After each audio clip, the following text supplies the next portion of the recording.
A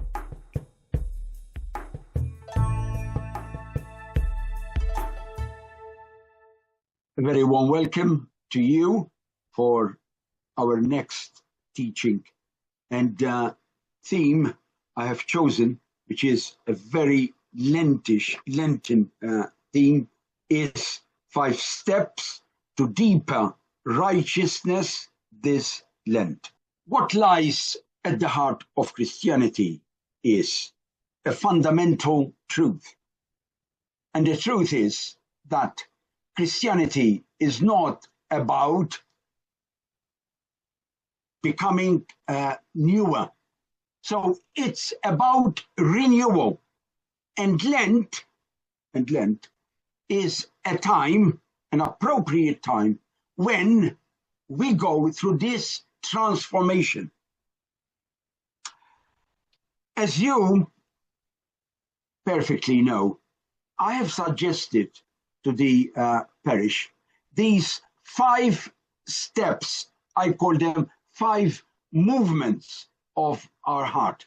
And these 5 movements gradually will lead us to our renewal of our baptismal promises in Easter or at Easter Vigil. And these 5 words are entirely based on the 5 Sundays of Lent. And each Sunday's readings provide guidance, showing us how God walks with us and gradually transforms us from the inside out. And that's the scope of Lent. So my encouragement to you is, let us make Lent intentional, not just going through the motions. Let us be mindful and purposeful of this transformation that the Lord, whilst walking with us, is calling each one of us to go through this renewal.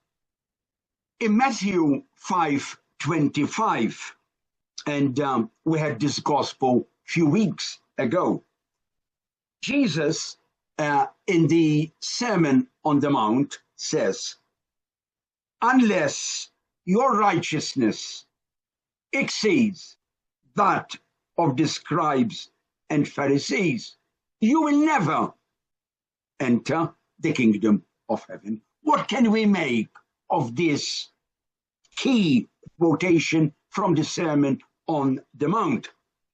At first, these words are pretty intimidating.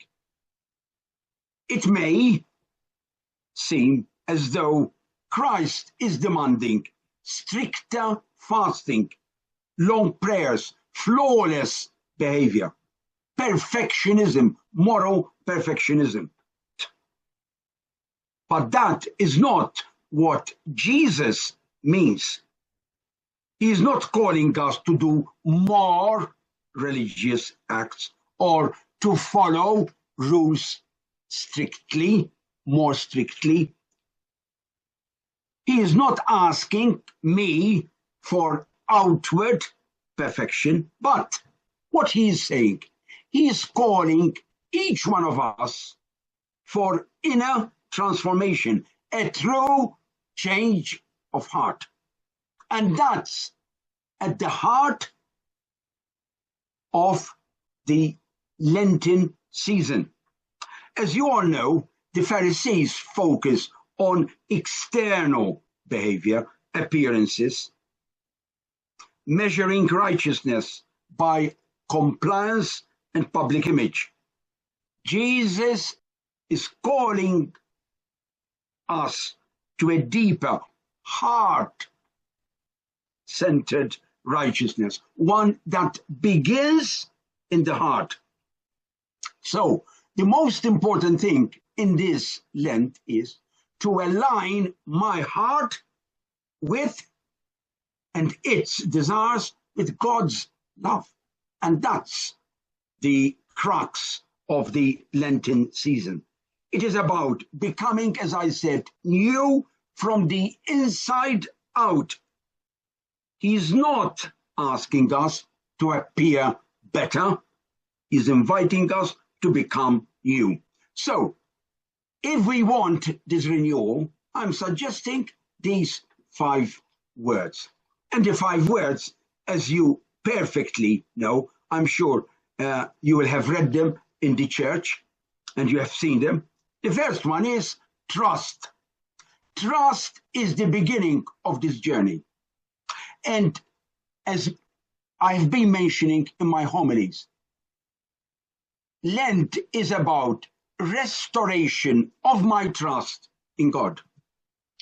And then, secondarily, penance and other acts of mercy. But most importantly, I need to augment my trust in the Lord. So, the trust means believing that God is truly with you. It's not easy to say this. Is God with me in my trials, in my worries, in my struggles? And the word trust, personally, I consider it, when I use it, I'm saying to the Lord, Lord, I may not understand everything, but I believe you are guiding me. So it's a question. Trust means surrender. The first one. Second, and the 4 words are built on the word trust. Call. What is God calling me to do? I need to hear, to listen. How can I respond? Perhaps he's calling me to forgive someone, to serve more generously, to return to purposeful prayer, or to change a habit. And to respond to this call means not to ignoring that inner nudge. It means saying, yes, Lord, even in small ways. Third word of these memorable, 5 memorable words, thirst.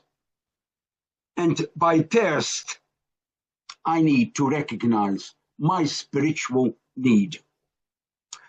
Beneath our daily concerns, there is longing in my heart, in your heart. And this longing could be for peace, for meaning, for forgiveness, for belonging.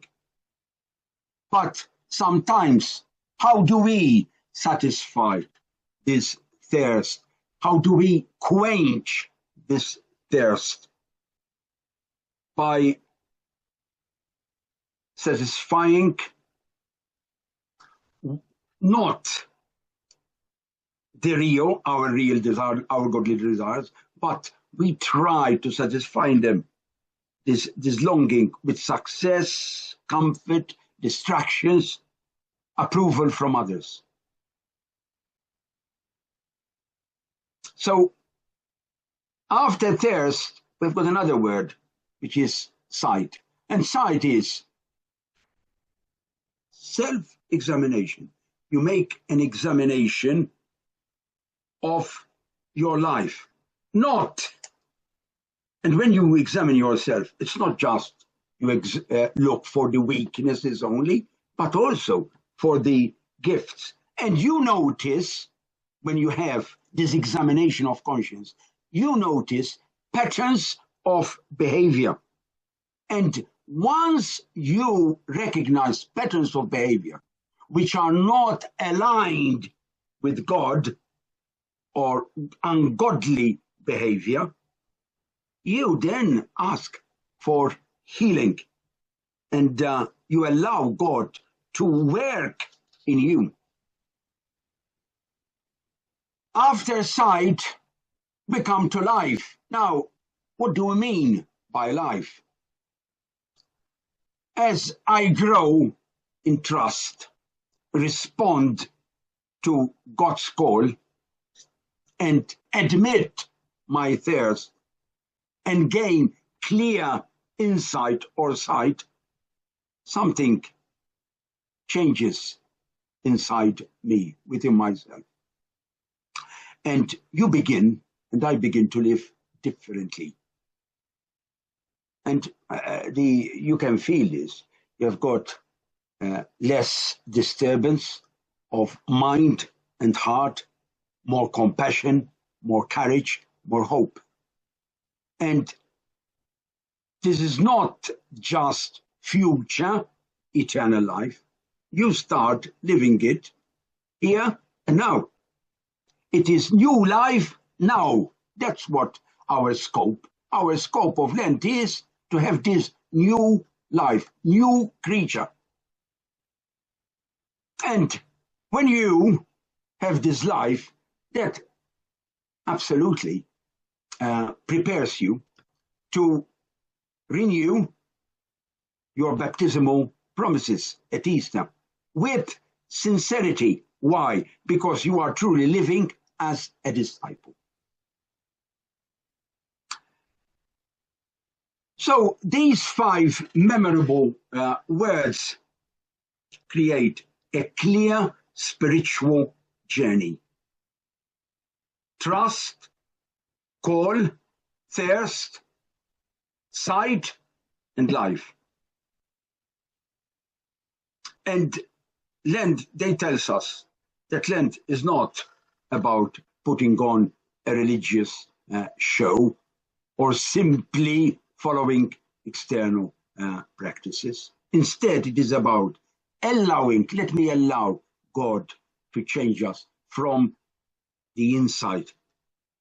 And as my heart is gradually transformed, the inner change naturally begins to shape the way I think, I choose, and live each day. And this is my wish for you, that by the end of these 5 weeks of Lent, you will have gone through this transformation, so that you and I, we could renew these baptismal promises, that we are again reinitiated into Christ. I stop here. You have got quite good number of questions.